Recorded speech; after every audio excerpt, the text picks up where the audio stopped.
नमस्कार, जय हिंद, जय भारत। मैं प्रदीप और आप देख रहे हैं बेहतर संवाद। कोरोना का नाम जैसे ही हम और आप सुनते हैं, मानो जहन में एक डर बस जाता है, क्योंकि वो घड़ियां, वो मंजर हम सभी को याद। सरकार पूरी ताकत के साथ लगी थी कि कैसे ही इस कोरोना को जो है कंट्रोल किया जा सके। आखिर में वो दिन आया जब वैक्सीन बना, और वैक्सीन जब धीरे धीरे लोगों ने लगवाए, उसके बाद कोरोना का जो असर था कम होता गया। समय बीता और तकरीबन 4 साढ़े 4 साल बाद फिर देश में अलग अलग क्षेत्रों में कोरोना के मरीज मिल रहे हैं। हम इस वक्त छत्तीसगढ़ के दुर्ग में हैं और हमारे साथ डॉक्टर दानी साहब मौजूद है। सर से बात करेंगे कि छत्तीसगढ़ में दुर्ग की क्या स्थिति है। सर, कोरोना का प्रकोप अब धीरे धीरे सुनाई में आ रहा है, समाचारों में चल रहा है कि कोरोना के पेशेंट मिल रहे। दुर्ग की क्या स्थिति है? दुर्ग जिले में कल एक कोविड पॉजिटिव मरीज मिला है जो यहाँ पे एक प्राइवेट हॉस्पिटल है, स्पर्श हॉस्पिटल, वहाँ एडमिट है। और आज उसके बारे में मैंने जो जानकारी प्राप्त की है उसकी हालत ठीक है, बिना ऑक्सीजन के भी उसका ऑक्सीजन सेचुरेशन मेंटेन्ड है। क्या पास्ट प्रोफाइल क्या था युवक का? वो महिला है, 59 ईयर्स की एक फीमेल है, जिसको पूर्व में हाइपरटेंशन की बीमारी थी और हाइपरटेंशन के कारण जो सांस फूलने की तकलीफ थी उसके कारण वो वहाँ पे कार्डियोलॉजिस्ट को दिखाने गई। कार्डियोलॉजिस्ट ने उसका एग्जामिनेशन किया, उसके बाद एक दिन बुखार आया तो बुखार के कारण उसको रेस्पिरेटरी वाले को दिखाया गया और उसमें कोविड टेस्ट में उसका कोविड पॉजिटिव आया। कोई ट्रेवल हिस्ट्री ऐसी उस महिला की? मरीज की ट्रैवल हिस्ट्री तो नहीं है, पर उसके कुक की ट्रैवल हिस्ट्री थी और कुक का जो कोविड टेस्ट किया गया वो निगेटिव आया है। कुक कहाँ गया था? क्या कुछ आप लोगों को जानकारी मिली है?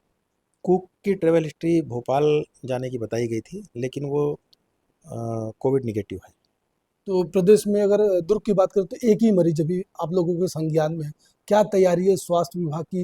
किस प्रकार से अब मॉनिटरिंग होगी? और चूंकि अब धीरे धीरे कोविड के मरीज सुनने में और देखने को मिल रहे हैं कि अब एक दो पेशेंट मिल चुके हैं, तो क्या तैयारी आप लोगों की है?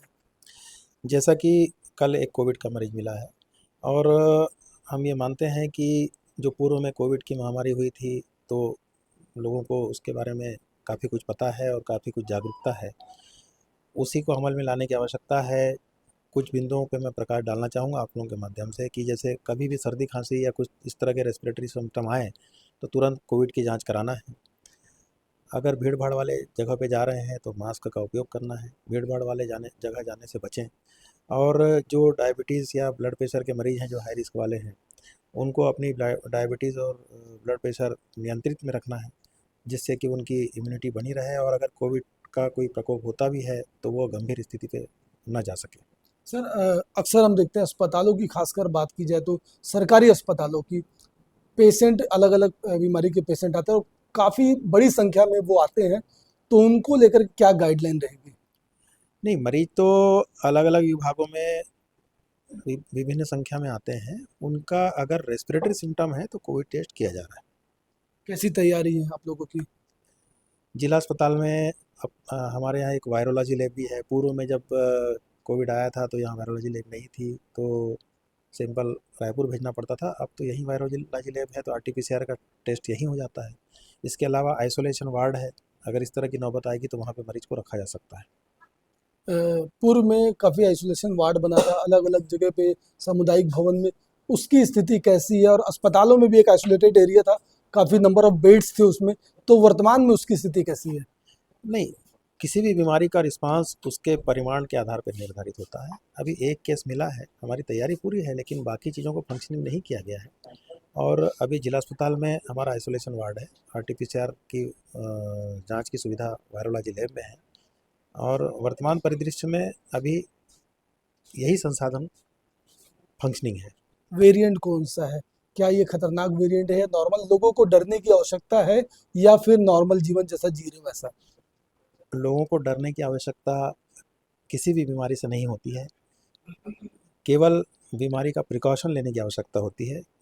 और जहाँ तक इस कोविड का वेरिएंट की बात है, तो जो जीनोम सीक्वेंसिंग के लिए उसका सैंपल भेजा जा रहा है और उसके बाद ही ये कंफर्म होगा कि किस वेरिएंट का है ये। पूरी तैयारी को लेकर के, खासकर सैनिटाइजर, मास्क वगैरह को लेकर के आप लोगों की तरफ से, प्रशासन की तरफ से कोई गाइडलाइन अभी जारी हुई आप लोगों को? नहीं, अभी कोई जो पूर्व में गाइडलाइन जारी है, जाहिर तौर पे उसी का पालन करना है कि जो भी सर्दी खांसी के या रेस्पिरेटरी सिम्टम वाले मरीज हैं उनका कोविड टेस्ट कराया जाना है। अगर भीड़ भाड़ वाले एरिया में जा रहे हैं तो हमको मास्क लगाना है और उस एरिया में जाने से बचना है। और जो शुगर और ब्लड प्रेशर के मरीज हैं उनको अपनी बीमारी को नियंत्रित में रखना है। आम भाषा में और लोगों को समझाने की कोशिश करें तो क्या कुछ अपील करेंगे आम भाषा में? अगर मैं अपील की बात करूं तो मैं यही कहूंगा कि किसी भी बीमारी के से पैनिक होने की आवश्यकता नहीं है और बचाव और जागरूकता से इसका सामना किया जा सकता है। तो चलिए, कहीं ना कहीं बेशक दुर्ग में एक पेशेंट कोविड का मिल चुका, पर प्रशासन की और जिला स्वास्थ्य विभाग की तैयारियां लगभग पूरी, और साफ तौर पर डॉक्टर साहब का कहना है कि पैनिक होने की आवश्यकता नहीं है। अगर कोई सिम्टम्स है तो अस्पताल में जाए और उसका टेस्ट अवश्य कराए। बेहतर खबरों के लिए बने रहें बेहतर संवाद के साथ। मुझे दीजिए इजाजत। नमस्कार।